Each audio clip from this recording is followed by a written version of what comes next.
محمد اشرف غنی وایي که د طالبانو دفاع وزیر ښاغلی مولوي محمد یعقوب مجاهد او نور طالب مشران زما دا خبرې په غور واوري او وی مني زه چمتو یم چې خپل وطن ته بیرته په عزت سره راستون شم.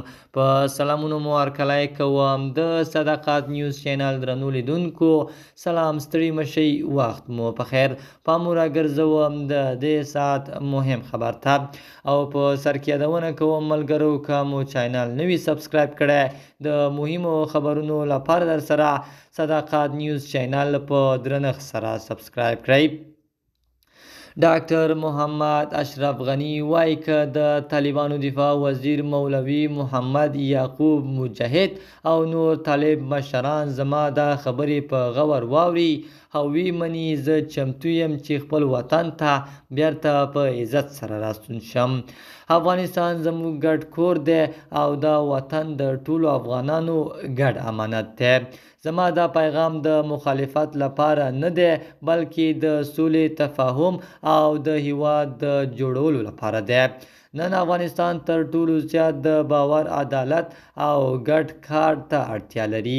که داسې فضا رامنځته شي چې پکې د ټولو افغانانو حقونه خوندي وي، عدالت موجود وي او خلک ځان په نظام کې وویني، نو دا به د افغانستان لپاره د یوې نوې او قوي راتلونکې پیل وي.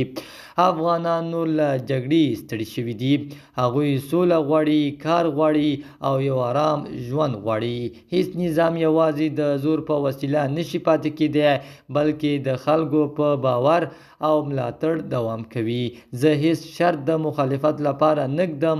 زما هدف یوازې دا دی چې افغانستان جوړ شي او هر افغان پکې ځان خوندي، باعزته او خوشحاله احساس کړي.